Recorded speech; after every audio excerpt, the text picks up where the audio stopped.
think we're in shape for the next talk. The next speaker is Delphine Porquet, X-ray properties of the Galactic Center. I'll give you 5 minutes warning at the end. Thank you. So first I would like to thank the organizer for giving me the opportunity to talk about the X-ray properties of the Galactic Center. And the Galactic Center is one of the most rich regions of the sky and is only located at 8 kiloparsecs from us. And the high column density along the side of fuel 10 to the 22 prevent us to observe in an optical and UV, but we can observe from radio, submillimeter, near-infrared, X-ray above 1 keV and in gamma rays. And you can see in this beautiful picture taken at 90 centimeters is a galactic plane here, and you can see a lot of different types of objects, from extended objects with supernova remnants. You are here some different supernova remnants here, and molecular clouds. Sagittarius P2 will be one of the most famous molecular clouds in the galactic centers. You have also non-thermal filaments, a lot of 3D airs, and diffuse emission. There is a lot of type of stars too, from very young to old, and also the Milky Way. This is the part of the Milky Way where the three massive stellar clusters are in. You have what we call the Arches clusters, the quintuplate, and also the nuclear clusters. There is a lot of compact objects in the sky, in the galactic centers, from X-ray binary ring hosting black hole, neutron star, white dwarf. Also, there are some pulsars and some magnetars as discovered very recently near Sagittarius A stars. And last but not least, there is a supermassive black hole at the galactic center, is Sagittarius A star.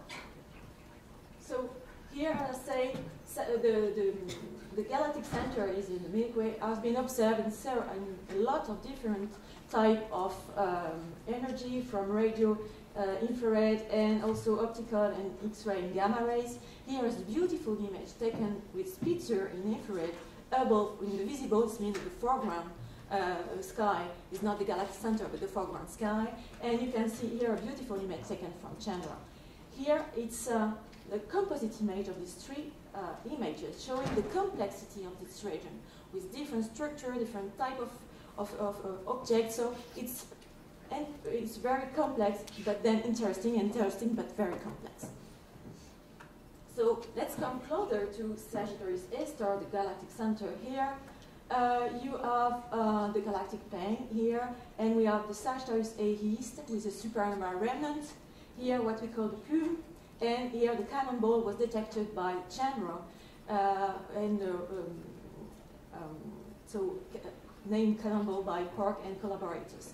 And the cannonball is only located at 4.7 parsec from Sagittarius A east and Sagittarius A star here.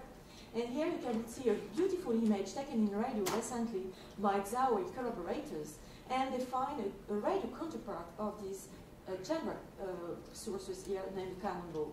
Here you have a zoom on this cannonball showing the velocity of this cannonball in this direction. And also new star, thanks to imaging above 10 keV, also give us an opportunity to have a counterpart, an hard-discrete counterpart of the cannonball here. And now we have a radio and hard X-ray counterpart of the galactic center of the cannonball. And with the properties found in radio, with the velocity and also the properties in X-rays, the Zhao and Ninka and collaborators say that is consistent with the pulsar wind nebulae. So if this cannonball originates from the center of Sagittarius A east, they find that we should have an age of 9,000 years. So now let's come closer to Sagittarius A star. We find here Sagittarius A east here, Sagittarius A star here, embedded in what we call the minus spiral, or also called Sagittarius A east. Here it's this minus spiral, and around you have what we call the circumnuclear disk. Here is another very beautiful picture taken by ALMA, by Faraz Yousefzadeh recently, and you can see the molecular ring around here, also the minus spiral, and you show the complexity around Sagittarius A stars. Here, another view of this is to show you the interaction between the minus spiral here. Two of the arms are going to Sagittarius A star, but one is in fact located at the edge of the circumnuclear disk. So showing this that this is very complicated region. So now let's come closer and closer to Sagittarius A star. Here's zoom each time here, and you can see this beautiful image taken by Chandra. And you can see Sagittarius A star, but inside, very close to Sagittarius A star, there are also other objects that are very interesting. Here, it's a possible pulsar wind nebulae candidate. Here is a cluster of young and massive star RS13. Here is a Trojan source found in 2004, very close to Sagittarius A star. Here another Trojan source. In fact, the galactic center, you have like a Christmas tree, because there are a lot of outbursts of X-ray binaries that occur during the different epochs of observation. So, what is the current X-ray view of Sagittarius A stars from the equation and the flaring states? So first, Sagittarius A star is the closest supermassive black hole to us at only 8 kiloparsec. It's mean only 26 light years from us. The stellar orbit you can see here and here show that there is a very huge mass at the center of the galaxy of about 4 solar masses, so 4 million solar masses, and is a larger black hole in projection, depending on the spin. It's from 45 to 52 micro arcseconds. So Sagittarius A star was first discovered at the non-thermal sources and is found really at the dynamical center of a galaxy with a very small motion here. The size found at 1.3 millimeters with the Event Horizon Telescope show that is only a very compact region of emission at this wavelength, only 37 micro arcseconds. It's only 4 Schwarzschild radius, so a very compact region. But the bolometric luminosity is mean integrated from radio to high energy is very small for such black hole masses, and is only 10 to 36 error per second. This means only a few hundred times the luminosity of our sun.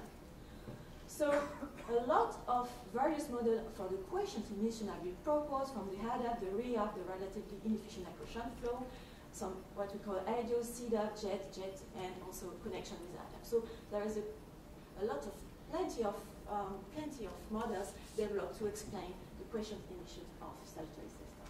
Now I would like to show you a very recent result obtained thanks to the X-ray versionary project with Chandra, which is a very deep observation of the Sagittarius A star and surrounding with what we call the high energy transmitter grating, the HETG, and it was an accumulated exposure time of 3 megaseconds. It means 35 days accumulating observation. Here it's an accumulated, let's say, an image taken with Chandra and HST, infrared here, so purple, and the blue is Chandra. So show you here, zoom on the quotient distribution of Sagittarius A stars. Here is a radial 1.99 intensity profile, showing you the distribution when we occur some X-ray flare. So it's really located here at only 1 arcseconds, but the quotient emission is much broader. And this means that the quotient emission has a larger distribution than during the flares. So here it's a zoom on this, and you can see that this elongated distribution of the X-rays emission during the quotient phase. And this shape is morphologically consistent with what we call the clockwise long massive stars. So now I'll show you the image. Now let's come to the spectral analysis. In the spectra of this XVP project with the HETG, we find several lines of highly ionized ions from helium-like line from sulfur, carbon, argon, and iron, and also hydrogen-like line from argon. But in this spectra, the zoom on the FOK complex, here there's no 6.4 keV line with a very small upper limit on only 22 eV. This means that there's no neutral fluorescence line in this region. And also, we found no appreciable variation on time scale of hours or days. And this means that it cannot be, let's say, interpreted as sporadic flares from stars, as that we proposed maybe 2 or 3 years ago by other authors. So we can really rule out that it's due to flaring activity of stars. But this is, in fact, what we are looking at. It's the influing gas from the wings of the massive stars that shape here the very the clockwise young massive stars. So the quiescent emission is due to this wind of these massive stars. Here it's a broader view of the spectra we find, and there is no significant hydrogen-like line at about 7 keV in the spectra, showing that there is only a very small contribution of a plasma emission of above 9 keV. So, fitting this with one theory of model, we were able to reject a no outflow solution. And we find a flat density profile with S of 1, here from this equation. And this means that the outflow mass loss rate nearly balanced the inflow. Only less than 1% of the matter that had been accreted at the boundary radius reached the event horizon. In other way, 99% of the matter that was accreted at the boundary radius was ejected before reaching the black hole. So it's very interesting to see that now we can really probe the inner part of our galactic center. So Sagittarius A star is a dormant supermassive black hole, but is not at all inactive. Indeed, the flare was first discovered in X-rays, and here is the first very well-known X-ray flare found by Fred Bagenov in 2001. Here is before the flare, is during the flare. You can see there is already a peak at the radio position of Sagittarius A star. Here's the light curves, and the amplitude was about 45 compared to the quiescent state. Here's another example in near infrared taken thanks to adaptive optics. And you can see the brightening at the position of Sagittarius A stars. So there are some daily flares, about one per day in X-ray and several in near infrared. And this opens a new perspective for understanding the process that occur in quiescent supermassive black hole, not only in Sagittarius A star, but also in the other supermassive black hole equations. So most of the X-ray flares are weak or moderate. When you see moderate, it's even 40, factor of 40 in amplitude, so it's rather large. But the two first brightest X-ray flares from Sagittarius that have been observed with XM and Newton. The first one was observed in 2002. Here it was during a period before, in February 2002. And here in October 2002, you can see the bright flare we find during this very short exposure time. Here's a light curve we find, and the amplitude compared to the true quiescent level of Sagittarius A star is a factor of 160. So it's a huge amount of energy during this, and the duration was only 45 minutes. Here, another example we find during the 2000 April campaign. We are very lucky because at the beginning, nothing, then very moderate flares, and then in the third observation, we find 4 flares within only 12 hours. As I told you, in general, we find about 1 flare per day in X-rays, but this time we find much higher occurrence of X-ray flare during this observation. So the duration of these 2 XMM bright flares was very similar, with only 45 minutes, and the amplitude was very large, and much larger than was observed previously with general. And the peak luminosity is a few 10 to 35. It means that it's really similar to what we observed during the quiescent emission during integrated over the whole volumetric luminosity. So it's a huge amount of energy that's released during flare during a short period. Also, you can see here a shorter time scale of 2007. This means that when it's related to Schwarzschild radio, it's only 7 Schwarzschild radio. So it's a very compact region. Here we also did perform some spectral analysis of the flares and also compare the quiescent state using Chandra here. And here is the 2 brightest flares found by XM and Newton. And what we can say is that bright to very bright X-ray flare has soft X-ray spectra and well constrained with thanks to XMM and the sensitivity of XMM. So now let's come back to the X-ray visionary program with Chandra HTG. And here is the accumulated light curve we obtained with the HTG, and here you can see a lot of the quiescent level here and a lot of spike here, and it means the flares.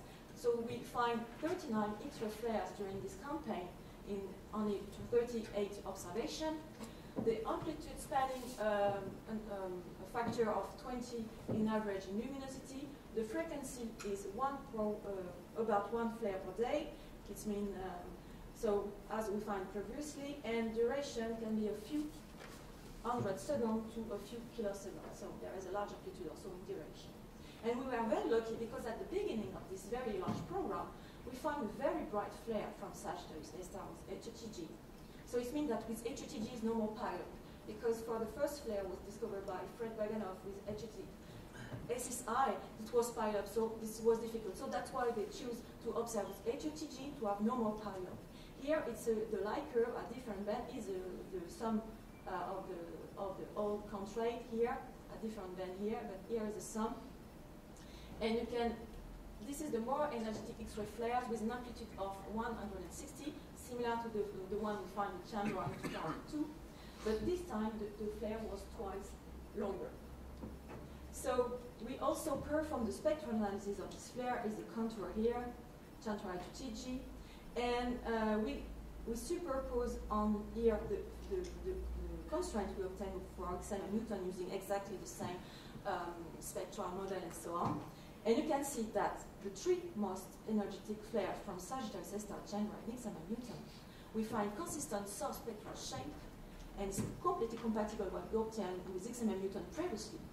And I also said that XMM Newton, thanks to this high sensitivity, enabled us to have very stringent constraint even for a flare that was twice shorter. So it's very important to say that for there is complementary perspective. Chandra can detect weaker flares, but for bright flares and moderate flares, we are able to have stringent constraints on the spectral properties of the flares. So then, let's come to the light curve, and you can say that, as observed in 2007, we find 4 moderately bright X-ray flares within 5 hours, and in some observation, nothing. So it shows you the diversity of the behavior of the X-ray flame of Sagittarius A stars. So there are also other satellites that observed Sagittarius A star, Swift, and New Star. Here is a 6 years of monitoring with Swift, here accumulated. And when they collided the spectra of the flare, they find also soft X-ray spectra, so it's confirmed what we obtained with Chandra and Nixon and Newton. And thanks to New Star, there is a first focus image of Sagittarius A star in the 10 to 30 keV energy band, and they show that they have found a flare in thanks to New Star. So there is a new perspective to understand the process, but above 10 keV thanks to New Stars. So I'll just show you the present activity of Sagittarius A star, but we can do what we call X-ray archaeology. It means that if Sagittarius A star was brighter in the past, we should see some, what we can say, some X-ray echoes. Indeed, if Sagittarius A star was brighter, then the photons will propagate through the molecular clouds, and the X-ray on this ion here, neutral ion, and if an X-ray imping here the inner part of the shell here, they will eject this electron, and another one will recombine and give what we call the fluorescence line at 6.4 keV for a neutral ion.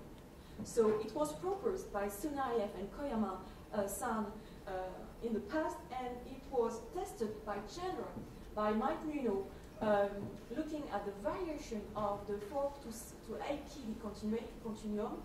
And here I show the molecular cloud they study, and they find that there is a tweak to Youngler's outburst of a point source.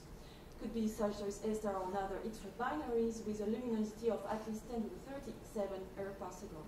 So if Sagittarius A star was brighter in the past, it occurred 60 years ago due to the projection with the molecular cloud. Then this study was enlarged by others using XMM Newton observation, and here from 2004 to 2009. And this author find that they studied the variation of the 6.4 keV line, the fluorescence line, and they find that a single flare from Sagittarius A star founding about 100 years ago. But Sagittarius A star is not the only one to have photonization. There are also X-ray binaries, and also cosmic rays can also produce some 6.4 keV line, the same effect that the photons, but here you have a particle that interact with the iron alpha line. So here it's an example of the Arches clusters with the densest cluster of young and massive star in the Milky Way. and is a likely location of particular acceleration due to the wing-wing collision we can have on these very compact and massive young star clusters. So here it's an image of the galactic center. You have Sagittarius A complex here. You have the arch cluster here. It's a zoom on this region here. And we have located different part of this archus region here. These three regions show a constant luminosity at 6.4 keV during 8 years, and show that it's more, seems to be more likely attributed to the cosmic rays here. But we find in this region, the X here, the fastest variability rate reported for the galactic center, with a rising and a decreasing time of about only 2 or 3 years. So it's very, very, very short, and it's most likely due to X-ray illumination by a near transient X-ray source, because I told you there is a lot of outbursts, X-ray outbursts that occur in the galactic center at different positions. There is a crowded region of X-ray binaries. Plus, we find that before the rising and the decay, and after the decay, we find a non-zero underlying level. This means that it could suggest the possibility that the cosmic ray bombardment process may work in tandem with photonization. So here, then Renzo Capelli extends his study from the archers to the other molecular clouds. And he finds here, reporting what we find for Sagittarius P2, he has a work by Renzo Capelli here. It's the brightest flare we find with 600 Newton, just for comparison, and here the quiescent emission of Sagittarius A star nowadays. Just showing you that it seems that Sagittarius A star was much brighter in the past, and there now decreased a long-term downward trend punctuated by some occasional counter-trend brightening episode of about 5 years duration. Now, let's come further from Sagittarius A star, so further in the past, and we're looking at Sagittarius P2. Here we have just studied this one, and then now we come further here, and further on the other side of Sagittarius A star with Sagittarius C. So, this has been done by Sagittarius P2 by integral, and you can see the image from 2003 to 2009 that at Sagittarius P2 there's a fading of the luminosity of Sagittarius P2. And the decay time is about 8 years, and they interpret with the period of intense activity of Sagittarius A star with a high luminosity of 10 to the 39, meaning a low luminosity AGN, ended between 75 years ago and 155 years ago. But there are also a lot of observations in Suzaku that I have no time to show you, but there is a lot of very interesting work done also by, thanks to Suzaku, on Sagittarius P2. Here is Sagittarius C in the other side of Sagittarius A stars, and they done by Ryu and collaborators with Suzaku, and they find also a continuous active period of Sagittarius A stars with sporadic flux variability, as you can see here, and they also find something similar 10 to the 39 in the past 50 to 5 years ago, and also short time flares of something like 5 or 10 years. So something similar that we find very closely to Sagittarius A star with Renzo Capelli. So it seems to have two multi-flares superposed on long-term eye states. So now let's come further from Sagittarius A star. With the Fermi bubble was discovered 3 years ago thanks to Fermi in the GeV range. And you can see here the galactic plane here and the bubble here, the big bubble here. And they are well centered on longitude 0. And this is the extension of this bubble here. It's an artistic illustration here. And you can see that there is very broad extension of this bubble. And it's just for comparison, 8.5, it's much larger than the distance from us to the galactic centers. So it's a very huge bubble. And this, there are some possible origin, and it's highly debated even nowadays. So the first interpretation is a past AGN jet activity that occurred 1 or 3 million years ago, and it could be is an artistic also view of the jet interesting with the bubbles, and then you can see that this is maybe a signature of past activity of Sagittarius A stars. But it can also be due to wind bubbles with starburst in the galactic center in the last 10 million years ago, and it's another view of MLT2 showing this kind of bubbles. And the third interpretation is a dark matter annihilation. So showing you that the galactic center can also have an impact maybe on a much larger scale than only the inner part of a galaxy. So now, I told you about the present, the past, so now back to the future with a possible renewal of Sagittarius A-star activity with the incoming G2 cloud, or also called by dusty stellar object. So a gas cloud is on its way into Sagittarius A-star, and it was called G2. And it was so presented by Gillenson and collaborators. Here it's a view in red here, and they find the G2 they interpret as a dusty ionized cloud with a high velocity of 1,700 kilometers per second.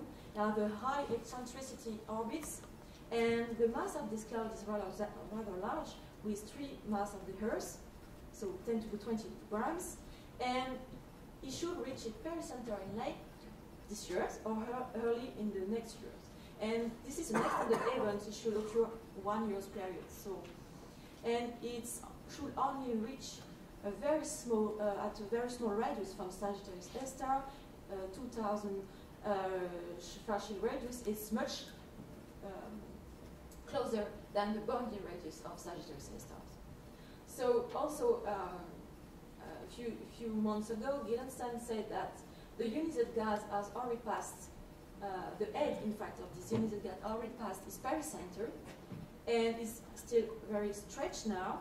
And so the first part has already passed the pericenter. Here's some simulation showing you that from 2002, here it's I would say here we are now, it's supposed to be now, and then showing you that should this accretion event should really occur in the several next year. I hope so. So we could really probe directly some accretion onto a supermassive black hole. So think that this is a very unusual event. There is an unprecedented amount of satellite and ground-based telescopes that are monitoring the galactic center to follow the course and the impact, possible impact of a part of this molecule, of this cloud into Sagittarius A-star. So in April, there is a, let's say, a stress in the community because Swift XRT detects a large ultra flare from Sagittarius A-star. But the eons of the X-ray emission was much longer than typical flares. So are we looking for the awakening of the supermassive black hole? But in just one day after that, Swift-BAT triggered a short hard X-ray burst at a position consistent with Sagittarius A-star, and then they attributed this to a soft gamma ray repeater. The soft gamma ray repeater are a very small group of sources of 26 known today, and they are suggested to be magnetar with extrinsic dipole magnetic field above 10 to the 14 Gauss. So next, a new star detected a 3.8 second pulsar, this period has been counted in radio, and is the fourth magnetar detected in radio wavelengths. And then Chandra, thanks to his very nice spatial resolution, were able to really show that this magnetar was located at 3 arc seconds from Sagittarius A-star. So showing you that looking at the galactic center, even if for the moment Sagittarius A-star is not awakening, there's a lot of very nice discovery to do in this galactic center. So here is the light curve of these sources. This is the brightening you find here in April 2004, and here is decreasing slowly. Here is nowadays. So show you that we are thanks to the campaign, large campaign we had with all these Swift, New Star, XMM, and so on, we can follow the rising and also the decreasing phase of the magnetars. So here it's the perspective in X-ray and also in other wavelengths, and what would be the toys we have in hand to observe the galactic center. Here it's an X-ray satellite to probe the galactic center. We currently have a lot of very complementary X-ray satellites from Chandra, XMM, Suzaku, Swift, and New Star. Now we have, thanks to New Star, image above 10 keV. Soon we'll have Astro H, and in fall 2015, so within 2 years. And it will be fantastic because it will be the first bolometers in X-ray above, let's say, 5 keV. And then we will be able to use X-ray plasma diagnostics for the galactic centers. Also, in the future, maybe in a larger future, long-term future, there are lots for X-ray binary AGN. For example, if you have very bright X-ray binaries in the field, or if Sagittarius A becomes again an AGN, can be observed with loft, but Athena Plus will be have a very high spatial resolution and also a bolometer on board with only a very nice spectral resolution of about 2 eV at 6 keV.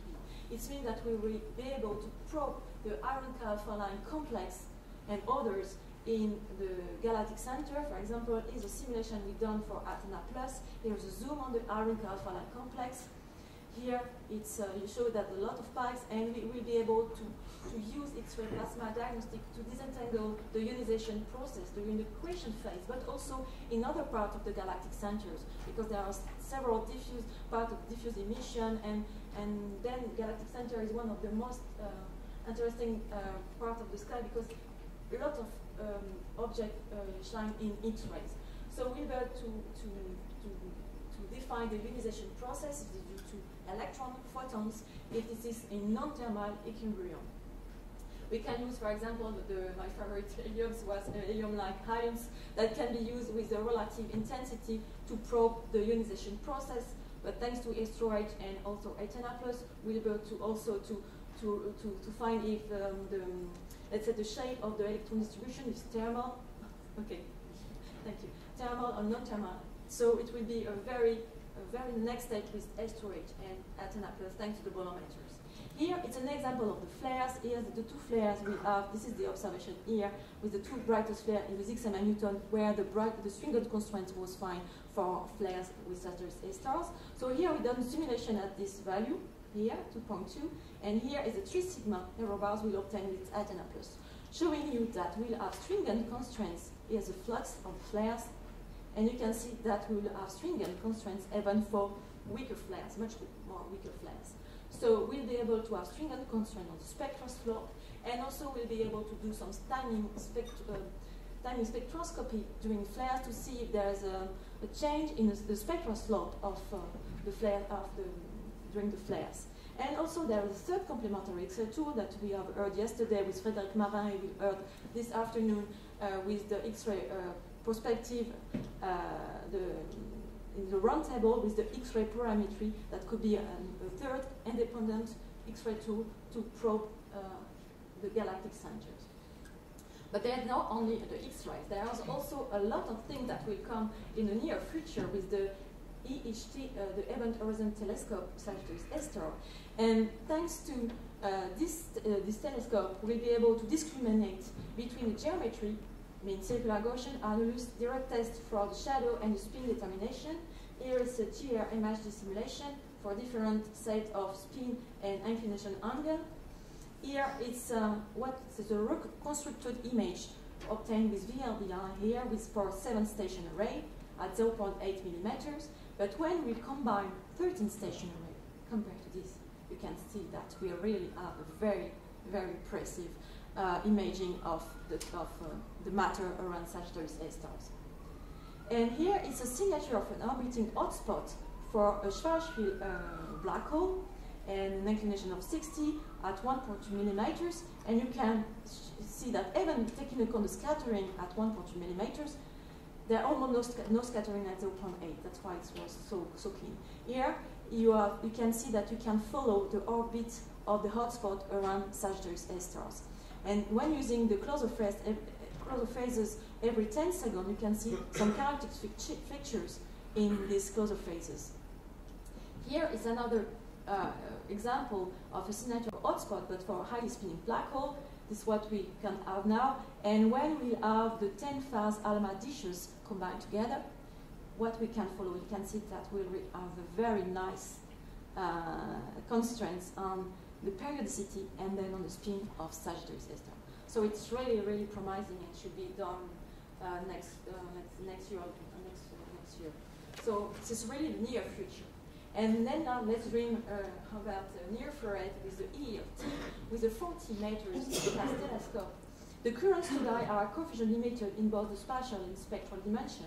Here is what we have now, and what we'll obtain with ELT is a central 1-1 hexagon view of Sagittarius S stars.